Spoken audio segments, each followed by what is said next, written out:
et j'ai eu peur de pas réussir, tu vois? Je dis: «Là, je vais avoir un problème avec l'eau, j'en ai pas assez, il fait déjà très, très chaud alors qu'il est 9 heures du matin, je suis vraiment très mal». Et là, elle m'avait caché une gourde, on se serait cru dans la journée du lendemain, elle se joue pendant que tu es en train de courir. Si tu as une mauvaise gestion de ton alimentation et de ton eau. Bonjour et bienvenue sur le podcast Je suis une aventure. Je suis Pauline, coach en nutrition pour sportifs. Tous les 15 jours, j'interviewe des sportifs pour échanger avec eux sur l'aventure sportive qui les a le plus marqués. Cyclistes, randonneurs, coureurs, navigateurs et j'en passe. Ici, chaque sportif a son aventure à nous partager.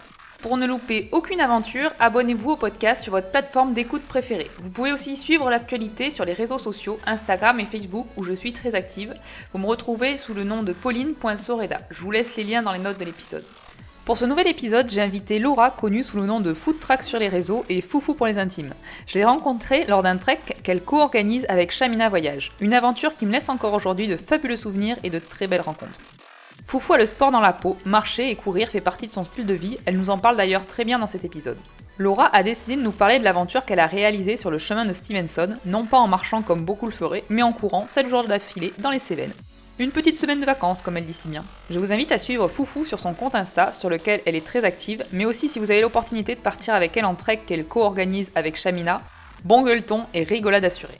Bonjour Laura et bienvenue sur le podcast Je suis une aventure. Salut Pauline! Bon, merci beaucoup d'avoir répondu à mon appel. Dis-moi, est-ce que tu peux te présenter un petit peu déjà pour que tout le monde sache qui tu es? Alors sur Instagram, mon pseudo c'est Foutraque, on m'appelle souvent Foufou, mais je me prénomme Laura, comme tu m'as présenté.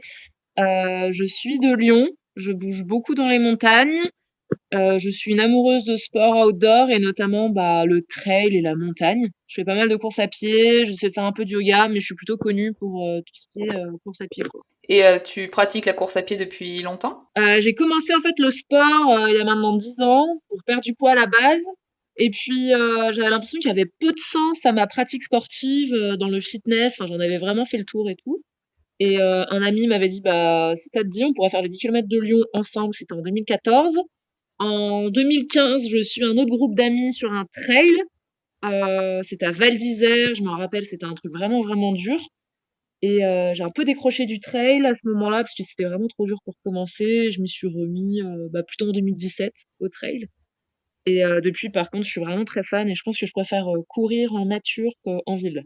Courir et marcher, parce que là, en l'occurrence, moi, je te connais pas mal pour la marche, parce qu'on s'est vu il y a pas longtemps et Ouais, que tu effectivement. organises pas mal de rencontres très très cool dans les montagnes. Oui, alors en fait, la marche, j'ai démarré quasiment en même temps que le trail. En 2015, si tu veux, j'ai fait un trail qui était vraiment dur et j'ai compris que j'avais pas du tout le niveau pour ça, que j'étais pas prête, que même j'étais pas du tout mûre pour ce type d'expérience, que j'avais besoin de découvrir la nature, que j'avais besoin de comprendre comment fonctionnaient les montagnes, comment je me sentais, sur les sentiers et j'ai repris à la base en faisant déjà de la marche pour me sentir, bien. J'ai commencé la randonnée en groupe parce que je savais pas du tout m'orienter, je savais pas du tout, où aller, comment m'orienter et cetera et c'est là où j'ai commencé. Je suis devenue autonome peut-être 2 ou 3 ans après, quand j'ai commencé à télécharger des cartes IGN, quand j'ai été équipée de technologies, genre, des montres avec des cartographies. Quand je me suis vraiment intéressée à ça et j'ai compris que j'avais des limites en étant en groupe, c'est que le niveau, c'est arrivé au plafond des randonnées en groupe, quoi. Tu vois, ça reste quand même classique, Ouais, accessible, un peu à bah, tout oui, le monde. t'avais besoin de... Ouais et puis, il y a certains jours où toi, tu as envie de marcher, il y a pas de groupe et cetera, où l'heure te convient pas, le lieu te convient pas et donc je me suis dit: «Il faut que je devienne autonome» et la marche, c'est devenu naturel puisque pour moi, c'est quand même moins sportif. Faut une bonne condition physique, hein, c'est clair et net, mais non, tu peux reproduire ça souvent parce que tu es pas impacté par l'effort comme, un trail, je trouve. Tu as quand même besoin de récupération, quoi Oui, et complètement. donc du coup Enfin, il y en a quand même un peu besoin, parce que si tu dis ça, tout le monde va se dire c'est bon. non, je trouve la randonnée vraiment accessible, aux débutants, aux expérimentés, aux gens qui veulent passer 1 heure, 2 heures, 8 heures. Enfin, la randonnée, pour moi, il faut quand même un spot nature. C'est pas forcément très loin de chez soi, c'est pas forcément très sportif, même si la condition quand même est assez importante. Si tu fais beaucoup de montées, de descentes, de sentiers un peu accidentés et cetera et c'est vrai que comme moi, je venais de la course à pied, du fitness et tout, je pense que ma condition était faite, Ouais, enfin, pour j'avais une bonne condition plus physique, facile. j'ai tout de Mm. suite pris du plaisir sur les sentiers. Ça a pas été associé à des grosses courbatures et un grand effort physique, sachant que je suis très sportive, effectivement. Oui, c'est ça, voilà, tu partais pas de zéro, donc forcément, Ouais, c'est ça t'avais déjà des bases. et c'est vrai que j'ai fait longtemps partie de ces personnes qui disaient que la randonnée, c'était un sport de vieux. Enfin, c'est terrible de dire ça, mais j'en ai fait partie et en fait, il faut vraiment une bonne condition, de l'endurance, enfin, c'est mieux si tu fais du sport et je me rends compte que, bah, les anciens, finalement, ils ont quand même un petit niveau, quoi, pour, enchaîner les Ouais, beh, kilomètres et les c'est entiers, ça. quoi. Ouais Non, non, c'est mine de et rien, on pense souvent, bah, que c'est juste de la balade, mais c'est bah quand même il y a un effort derrière et puis, c'est ça quand on enchaîne les jours, les uns derrière les autres, ça demande d'avoir une condition physique, quoi. jours les uns après les autres, j'ai pas démarré tout de suite par des treks là, les randonnées enchaînées où tu en fais 2-3 jours de suite.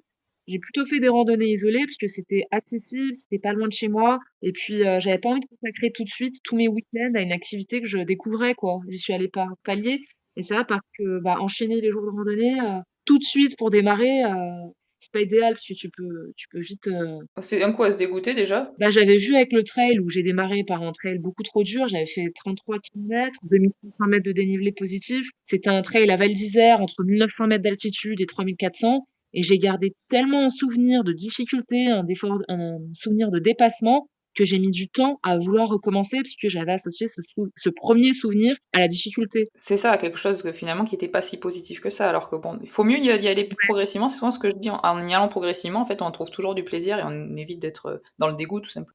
C'est ça, autant la course à pied, j'ai compris qu'il fallait une progressivité, qu'on n'arrivait pas tout de suite à des grandes distances, qu'on n'avait pas tout de suite de la performance en course à pied parce qu'il y a quand même des étapes à passer.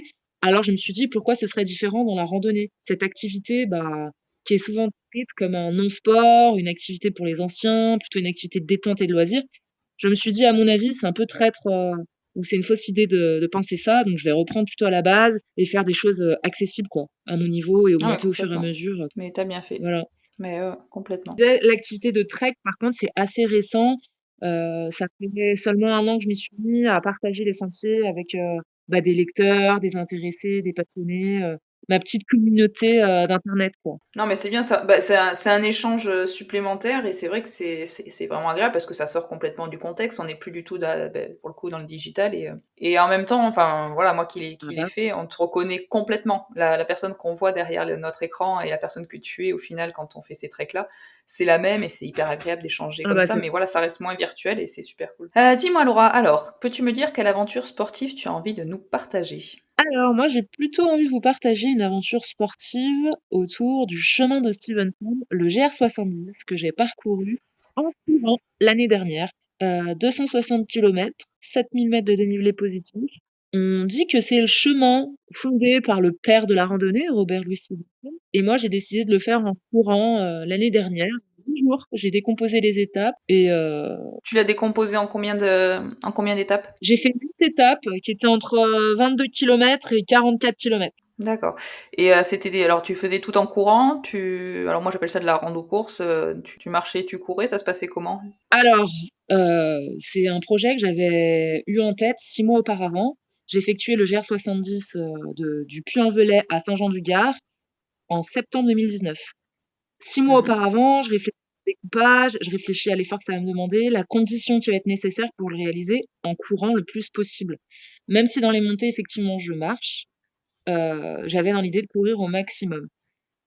Pour me débarrasser de la logistique, je suis passée par une agence de voyage qui a fait transporter mes bagages d'un point à un autre. L'agence de voyage, c'est, Chamina Voyage, qui est spécialiste de la randonnée pédestre, mais qui fait du sur-mesure régulièrement pour des projets.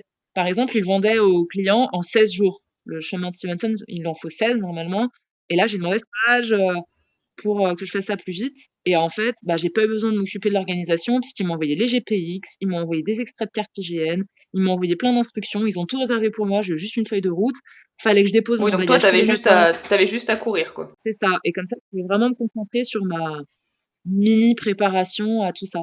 La préparation, c'était plutôt la logistique, personnelle, qu'est-ce que je vais amener comme affaires? Qu'est-ce que je vais manger? À quel moment? L'intensité dans mes étapes, et cetera, quoi. Même si, j'ai pas trop pensé en amont, parce que enfin, je me suis pas préparée à ça, sinon à mon avis, j'aurais bloqué mentalement sur le côté 260 kilomètres, une semaine, tu vois? Donc, Ouais, j'y suis il faut pas le vivre effectivement, faut vraiment le découper et peut-être pas trop y penser à ce que ça fait au final, hein. moi, j'ai réservé ça comme des vacances et j'ai invité une amie à venir avec moi pour partager des vacances. Elle courait à son rythme, je courais au mien et on passait l'après-midi ensemble, c'était vraiment pas du tout, dans la performance sportive. Je voulais découvrir ce chemin et j'avais pas 16 jours. 8, ça m'allait très bien comme ça. et je me suis dit: «Bah, ces vacances seront aussi l'occasion de me tester sur une longue distance», puisque j'avais calé, ce voyage et cette expérience 7 mois avant le Marathon des Sables. Marathon des Sables que j'avais envie de faire en avril 2020 à la base, à voilà la qui sera base. Mais il s'est passé ce qui s'est passé. oui et donc le VR70, je suis incertaine pourquoi j'ai envie de vous en parler, là dans le podcast. Je parle déjà aux gens, tu vois? Pourquoi j'ai envie d'en parler? C'est un chemin en fait que j'ai trouvé doux, accueillant, je me suis vraiment sentie bien. C'est une expérience associée seulement à des bons souvenirs et il y a pas que du sport que je retiens. Il y a pas seulement les kilomètres et les heures passées sur les sentiers, mais les rencontres, la douceur de vivre, la découverte des régions, le terroir et franchement j'ai adoré. Et donc j'ai couru, dans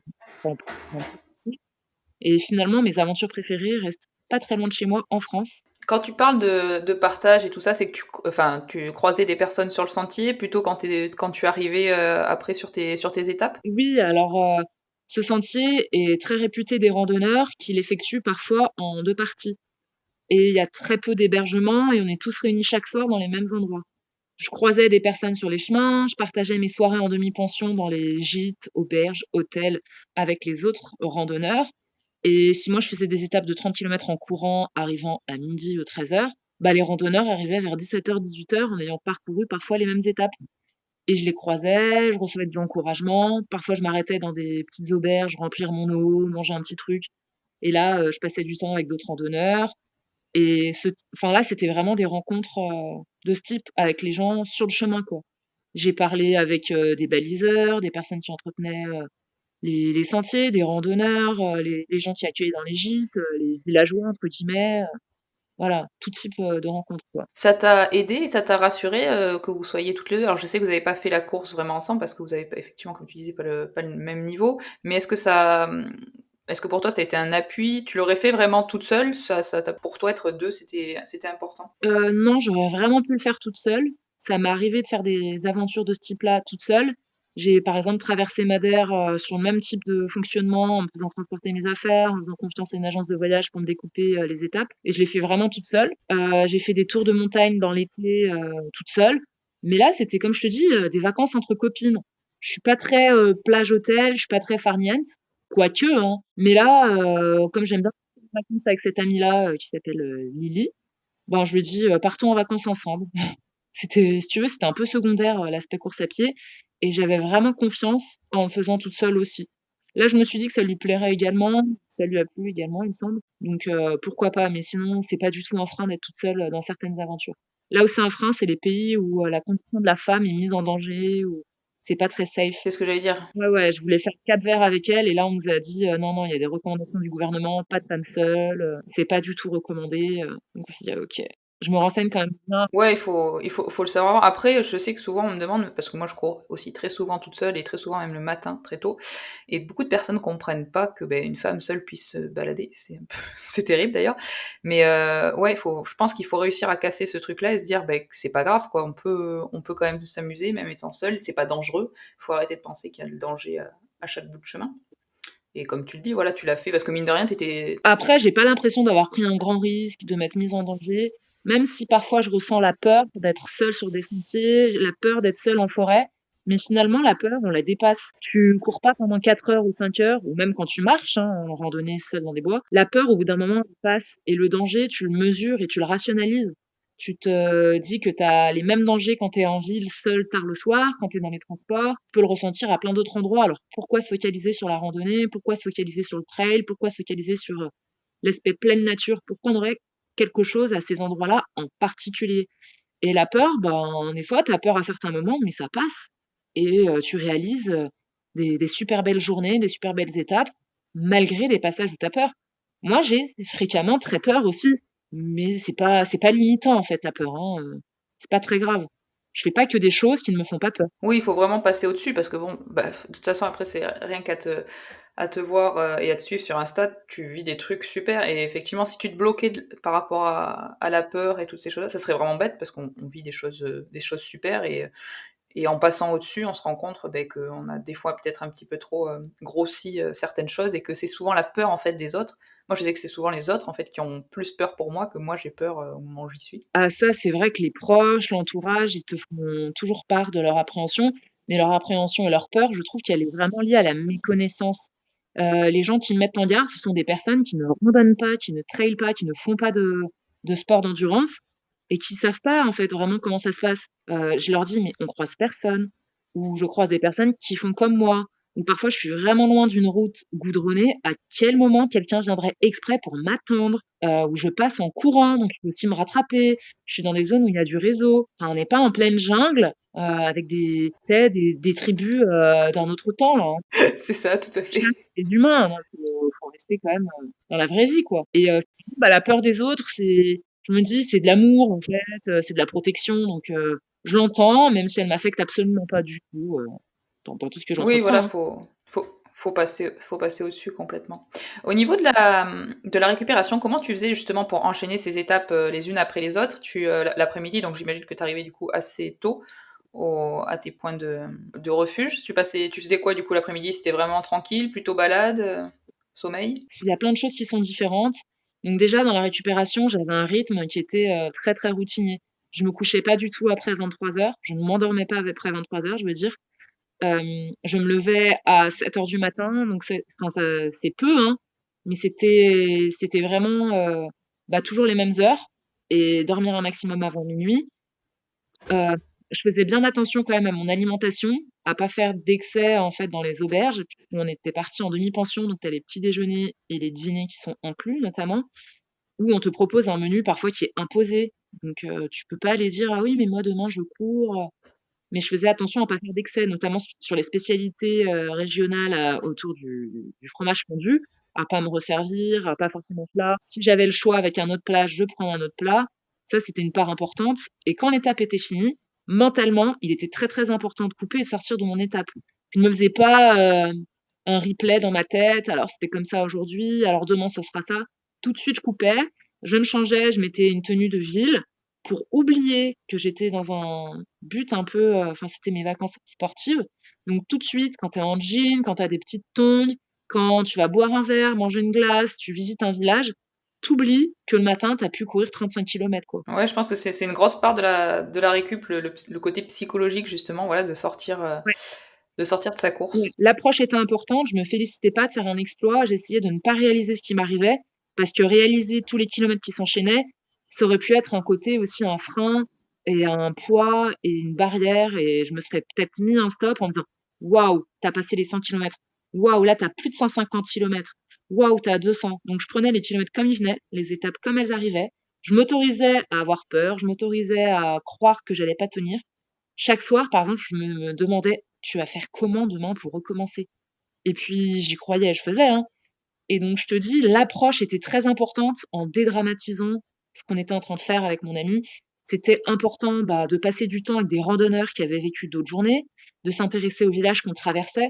Parce que quand tu es dans la performance et tu passes ton temps à te masser, à faire des siestes, à penser à ton alimentation et ta diététique et tout, bah, en fait, tu coupes pas du tout et ça, je trouve ça dommage parce que c'est comme si tu faisais l'effort des 8 jours dans un seul souffle. Alors que, Ouais, ouais, tu profites, puis tu profites pas de là où tu es, surtout en plus. ouais, c'est clair et quand tu décomposes ta journée, en fait, tu as l'impression que ta récupération, elle est démultipliée parce qu'il y a tellement d'autres choses que tu as déjà oublié que tu avais couru le matin, quoi, tu vois? Ouais, ouais, non, mais complètement, je vois complètement ce que tu veux dire. Est-ce que sur ces jours-là, il y a eu un moment où par contre tu as eu un gros coup de fatigue, où tu t'es dit: «Bon là, peut-être que ça va être dur, est-ce que je vais réussir à continuer?» ou il y a aucun moment où que ce soit le mental et physiquement, tout a roulé jusqu'au bout? Bah, j'ai douté dans mes capacités au début parce que la première étape a commencé par 30 kilomètres, la deuxième a été de 34 kilomètres et là, je me suis dit le jour 3: «Tu n'as jamais fait ça».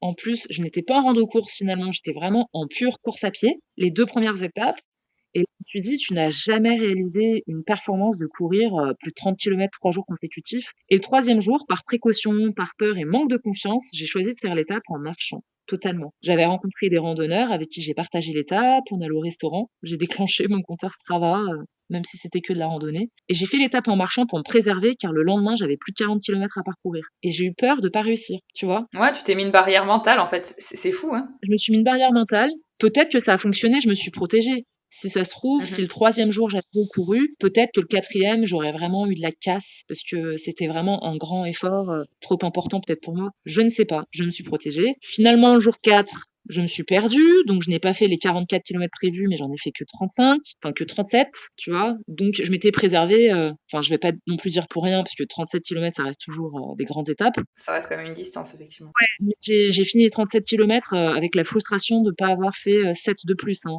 J'étais vraiment très, très en jambes, très, très en forme et là où j'ai éprouvé des difficultés, c'est vers la fin parce que j'ai parcouru ce chemin en septembre, mais pendant un épisode de canicule très important. Il faisait entre 32 et 35 degrés tous les jours et quand tu pars à 8h30 du matin, à midi, tu es en plein cagnard, quoi et moi, j'étais encore sur les sentiers. C'est ce que j'allais dire. Comment tu gérais justement là, cette chaleur-là? C'est au niveau, bon, j'imagine que tu buvais beaucoup. T'arrivais à te ravitailler en eau facilement là, sur le terrain? Eh bien non, il y a des endroits il faut toujours bien préparer ses étapes. La surprise sur ce type d'aventure n'est pas autorisée. Tu peux pas y aller en improvisant, en disant: «Peut-être que je rencontrerai une fontaine, peut-être qu'il y aura un village, peut-être que je serai à l'ombre, peut-être que je serai au soleil». Chaque soir, en fait, j'étudiais vraiment la carte hygiène en regardant si j'allais passer par des forêts, des endroits où il y aurait le soleil. Je regardais vachement l'orientation également pour savoir à quel moment allait être la difficulté. La difficulté, c'était le soleil, quoi, finalement. La chaleur et sur ce chemin, il y a très peu de points d'eau. Il y a notamment un jour où il y a rien eu pendant 32 kilomètres. Rien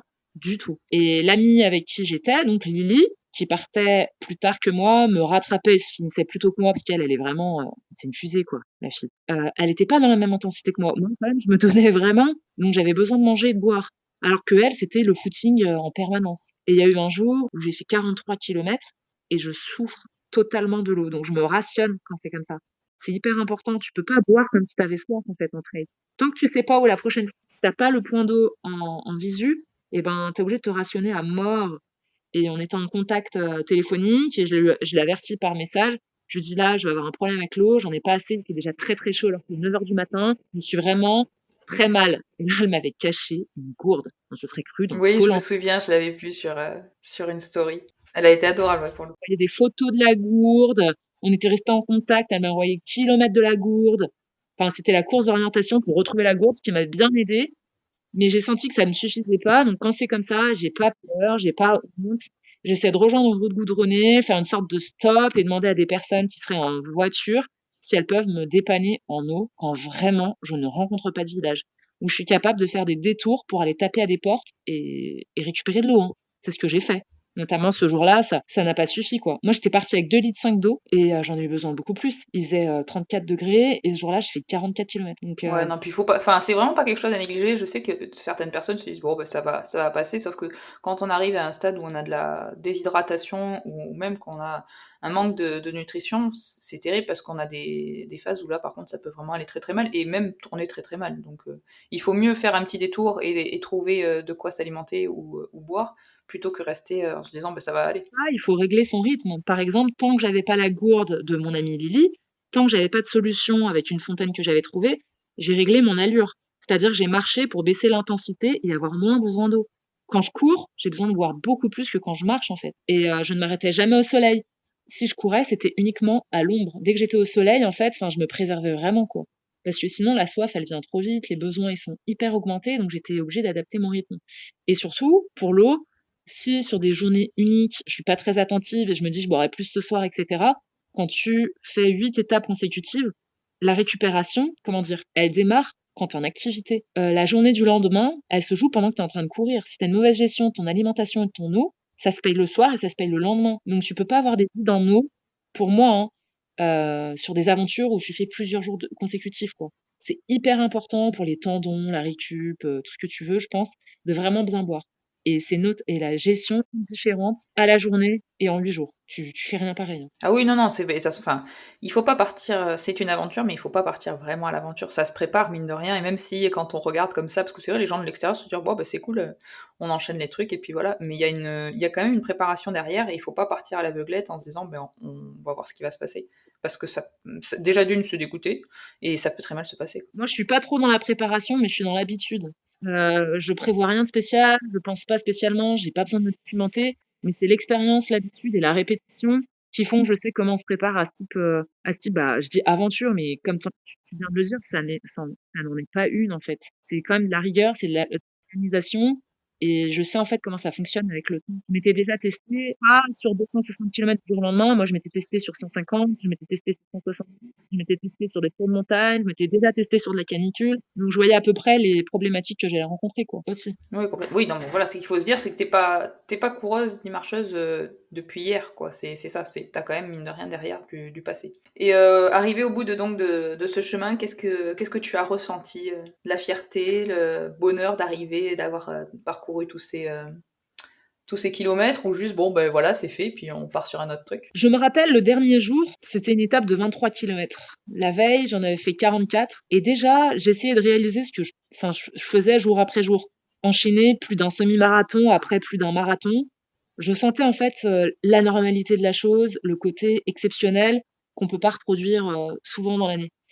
Cette étape, je l'ai courue tout le long en essayant de réfléchir à tout ce que j'avais fait, les caps de 200 kilomètres, les caps de 150 kilomètres. Le côté avoir traversé un chemin en entier, avoir traversé des régions, être partie d'un endroit où il faisait plutôt froid, arriver dans le sud. Tu vois? Quand j'étais partie du Puy-en-Velay, c'était vraiment très différent. Avoir vu la nature changer, avoir vu mes acolytes de sentier, les randonneurs que je retrouvais le soir, changer parce que finalement je les ai doublés au bout d'un moment et quand je suis arrivée là-bas, j'ai pas eu un côté finish exceptionnel ou «Waouh, j'ai fait ça», parce que moi j'étais toujours en vacances. Du début à la fin, j'étais en vacances. J'étais triste que ce soit la fin des vacances et en fait, j'étais surtout heureuse que ce soit déroulé à la perfection. Dans le sens où chaque journée a été gérée, toutes mes étapes se sont hyper bien déroulées. J'ai pas eu de bobos, j'ai pas eu de blessures, ça c'était vraiment ma peur numéro 1. Ça, c'est pour moi, c'est une peur quand même assez rationnelle quand tu fais plus de 260 kilomètres, te dire, «Mon corps, il va péter», quoi et j'ai rien eu et en fait, je suis arrivée, j'étais plutôt fraîche et j'aurais pu continuer une étape de plus et ça, c'est un bon indicateur pour moi. J'avais pas tout donné. J'ai pas fini, en PLS sur le côté en disant: «Putain, je peux plus faire un pas de plus, quoi» et quand je suis arrivée dans une ville, à Saint-Jean-du-Gard, un jour de marché, il y avait beaucoup de monde et ça, par contre, ça m'avait frappée, je viens d'être seule pendant 8 jours, j'étais dans une bulle. J'ai partagé, des kilomètres avec des personnes, qui faisaient comme moi, qui faisaient le même chemin à leur rythme, hein et d'un coup, je suis en ville avec des personnes qui savent pas d'où je viens et ce que je viens de faire et ça m'avait vraiment, vraiment fait bizarre comme Ça doit être déroutant. le quotidien te rattrape d'un coup parce que tu finis de marcher et «Ah bah, on va au resto, on va s'acheter à boire, on va ah bah, viens, on va au marché». J'avais attendu, ma copine, Lily juste à l'entrée de la ville pour qu'on finisse ensemble, en fait et le chemin de Stevenson est matérialisé par une place, enfin une petite statue, sur une place et c'est tout petit. Toi, tu viens de faire, autant de kilomètres et il y a juste un gros caillou avec une gravure d'un type qui a son âne et il y a écrit: «Ici est arrivé Robert Louis Stevenson», un truc du genre, en telle année et là, tu dis: «Tout ça pour ça?» et tu te rends compte C'est ça. que le chemin parcouru, c'est ça le vrai souvenir. La meilleure chose, c'est pas forcément l'arrivée, c'est le chemin, c'est la façon de parcourir le chemin. Comme je te dis, c'est la gestion, la fierté d'avoir pu arriver au bout de tout ça en bon état. Et finalement, bah, quand tu arrives, c'est peut-être pas le meilleur moment, c'est peut-être même pas le meilleur souvenir du tout, quoi, l'arrivée en général. Ouais, des fois on attend un peu trop d'une arrivée et je pense que c'est d'ailleurs malheureusement et quand on en attend trop d'une arrivée, on est un petit peu déçu. Je pense que justement, mais comme tu dis, d'apprécier chaque moment, ben c'est comme ça qu'il faut vivre son aventure et chaque moment est important et pas se dire ben quand j'aurai fini, ça sera bien ou c'est à ce moment-là où je me sentirai bien parce qu'en fait pas du tout. Et voilà, quand on arrive, comme tu dis, en face d'un caillou, tu fais ah bon d'accord. Mais j'étais soulagée quand je suis arrivée de me dire: «Waouh, je ne suis pas blessée par cette aventure. Waouh, le souvenir sera 100 positif». Parce que si j'étais arrivée avec une tendinite, une déchirure, une contracture, une blessure, ben, ça altère forcément ton souvenir. Associer la douleur à tes vacances, c'est que tu as raté quelque chose qui s'est mal passé. Donc j'étais vraiment soulagée de me dire: «J'ai pu le faire, je ne me suis pas trompée, j'en étais capable». Je le savais, hein, je me serais jamais engagée dans le chemin de Stevenson en courant sans en être sûre. Par contre, c'est vrai que j'ai une petite ça m'a fait du bien, en fait, quand j'ai fini et cette étape, c'est vraiment l'étape, de la réalisation, bah, de mes capacités. Parce que quand j'ai regardé, si tu veux, mon chrono total, quand j'ai regardé à nouveau ma moyenne de la journée, je me suis dit: «Non, tu es pas une débutante, non, tu as pas un mauvais niveau, tu cours et tu sais bien courir». Parce que là, cette fois, 8 jours consécutifs et j'ai fait la même moyenne les 8 jours, à part le jour où j'ai marché parce que j'étais avec des randonneurs et cetera là, mais j'ai fait la même moyenne du début à la fin, en fait et c'était une moyenne de course à pied. C'était pas une moyenne de marche, c'était pas une moyenne de rando-course, c'était une moyenne de course à pied. Tu as vraiment su Ouais gérer les étapes quoi. et c'est là où je me suis dit, «Tu pourras faire, d'autres choses et tu pourras faire des grandes choses officielles». À ce moment-là, en plus, quand j'ai fini, j'ai vu la plaque, de Robert Louis Stevenson. J'étais avec Lily Running là et là, on s'est dit: c'est bon, on pourra faire le marathon des sables. Parce que l'idée, c'était de se tester sur cette distance en non officiel et se dire: «Est-ce que après, avec des conditions plus difficiles, avec d'autres contraintes, on sera capable?»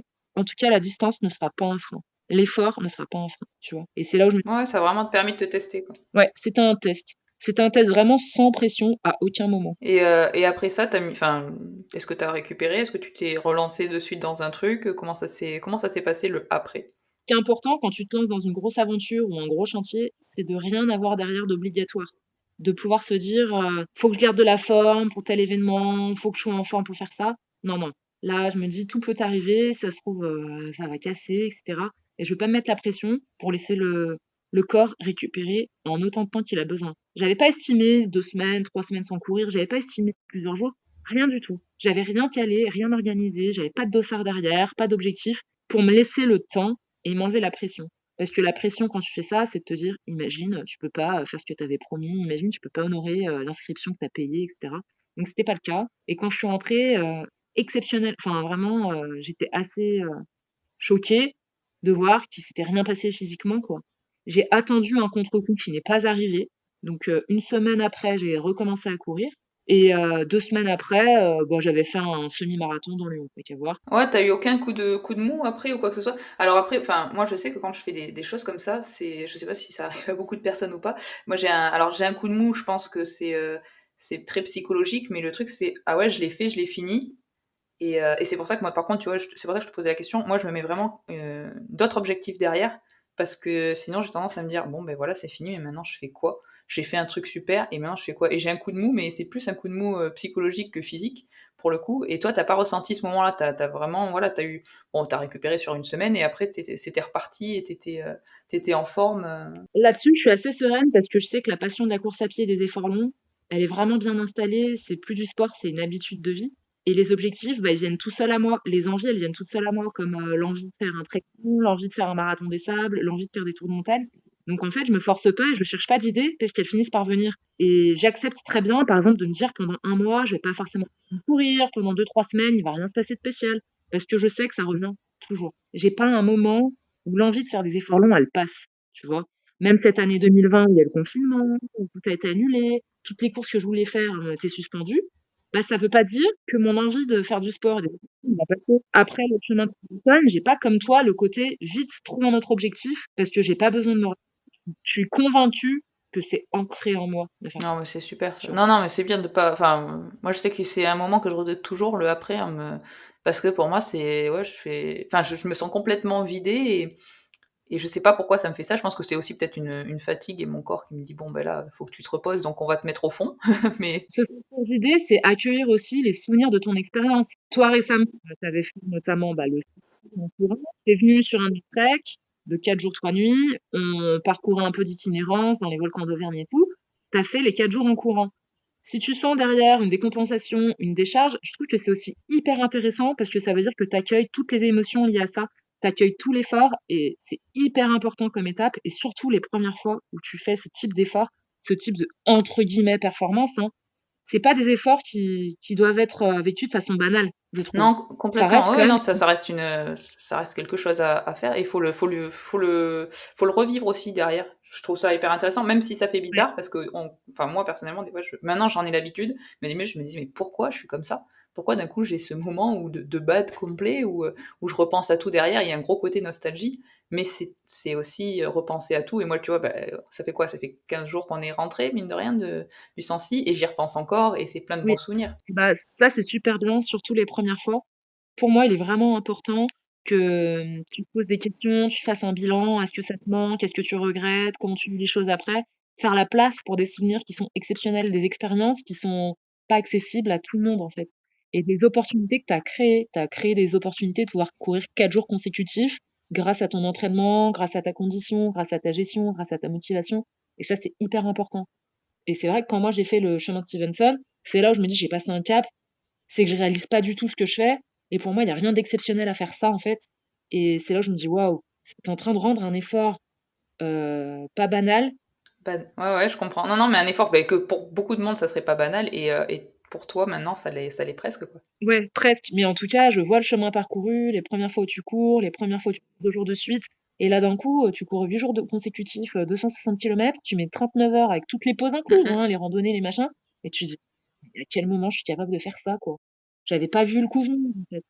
C'est plus ça, quoi. Je me suis dit: «Mais attends, j'en suis devenue capable, quoi». Non, mais c'est. Je l'imaginais pas, tu Ouais, vois? ouais, C'est complètement. bien de pas avoir un père, hein, dans le sport et dans tes envies, sportives. Mais c'est vrai que j'ai pas eu de grand blues parce que je suis restée dans l'action, j'ai recommencé à courir, 1 mois après, bah, j'ai fait un marathon, tu vois? C'était Ah ouais, reparti, c'est bon, quoi. c'était. Ça, c'est fait. Ouais, c'est ça. Puis après, bah, aventure C'est suivante. ça. Avec tous les événements là qui se passent en ce moment, toutes les courses annulées, est-ce que tu as des objectifs prochainement? Ou alors bah, que ça peut être en off, pas forcément avec un dossard, ça peut être un trek, ça peut être plein de choses. Qu'est-ce que tu as de prévu sur ces prochains mois? Bah, c'est vrai que le contexte a un peu bousculé mes plans. En avril 2020, je devais faire le marathon des sables. Il est reporté à 2021, mais vraiment, vu la situation actuelle, je me projette pas du tout. Il faudrait que je refasse des courses normalement. J'avais envie de faire, la Saint-Élion, bah, début décembre, Oui. le petit classique quand tu mois, mais j'y crois de moins en moins à la réalisation de ce projet. Il y a trop d'inscrits. Je vois pas comment une si grande course pourrait être maintenue et c'est vrai que alors ma motivation n'en a pas pris un coup puisque je me suis de toute façon, j'ai passé l'été à la montagne à faire des treks, de la randonnée et cetera, mais toutes les envies de dossard que j'avais, bah, elles s'envolent parce que j'y crois pas. J'ai pas envie de m'investir émotionnellement, avoir envie de faire un truc à fond et le voir annulé une semaine après, Non, ouais, c'est ça. tu Ouais, vois? ouais, complètement. Donc ce sera plutôt des projets off et j'ai toujours l'idée, en fait, de mettre, en avant dans ma vie et dans mon CV Strava, des chemins, des boucles qui sont moins connus et courir plusieurs jours de suite, c'est vraiment mon truc. Donc là, j'aimerais bien me trouver un sentier cet hiver à faire en off, quoi. Non, c'est cool. Mais ouais, j'aimerais bien faire un 100 kilomètres en 3 jours, par exemple. Ah bien. Ce serait Mm. vraiment un truc, ouais, qui me botte, quoi. Parce que j'aime bien le côté week-end, en fait. Je veux pas vivre la performance, pure et me dire, «Si je fais 100 kilomètres en une fois, je vais finir destroy, va falloir que Oui, je me puis c'est prépare ça, à c'est que tu as une fond». prépa quand tu le fais en une fois qui va être bien plus. Enfin, ça sera. Oui, il y aura une autre gestion et il faudra faire une prépa derrière que quand tu le fais en 3 jours. Bon, c'est une autre gestion, c'est une autre préparation et qui est forcément moins importante. À ne pas négliger, mais moins Donc importante. quand tu fais, à mon avis, 100 kilomètres en une fois, tu prends pas le même plaisir sur les 100 kilomètres que si tu les découpes en Je 3 suis étapes. complètement d'accord. Voilà, mais c'est différent, mais c'est vrai qu'en ce moment, par contre, je suis pas très, très motivée par la performance, de me dire: «Je vais réaliser un exploit personnel, je vais battre un record personnel».